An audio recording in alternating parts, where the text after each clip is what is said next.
Nothing escapes. The country that launches a first strike will be destroyed to a level where the lucky ones are those who die quickly.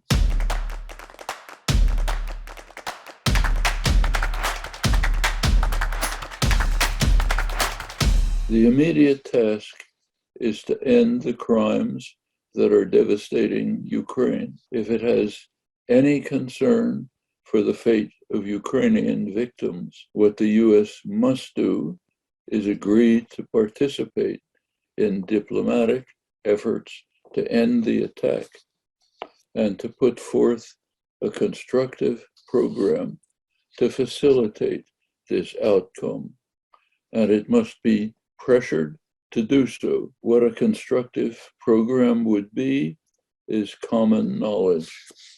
Its primary element is neutrality for Ukraine, no membership in a hostile military alliance, no hosting of weapons aimed at Russia, no military maneuvers with hostile military forces, a status rather like Mexico.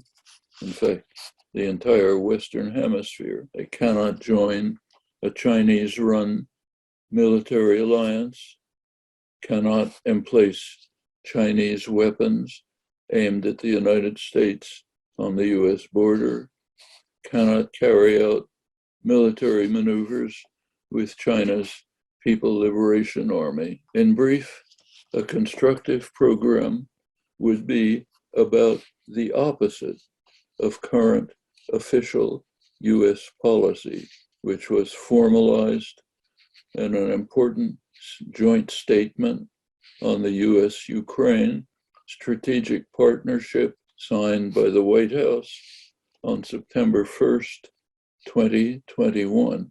This critically important document has been suppressed in the United States, I assume elsewhere. The document forcefully declared that Ukraine must be free to join NATO. So far, the United States, backed by its allies, refuses to try, while sacrificing Ukrainians to a grim fate. We can only speculate about motives, but it is important to recognize that Putin provided Washington with a marvelous gift. He drove Europe deep into Washington's pocket. That's been a leading issue in global affairs since World War II. Returning to the main questions, is there something that we can do to end the carnage? Are there lessons that we can learn? It seems clear that the answers to both questions is a loud and clear yes.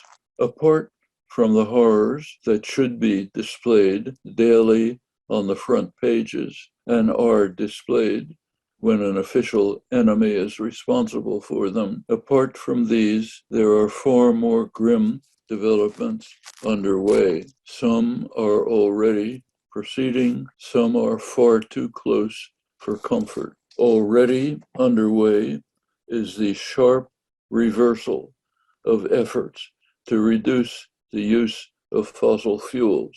Continuing, that is a virtual sentence of death. That's the current ongoing situation. And it's not all. The Ukraine crisis threatens nuclear war, which means essentially terminal war.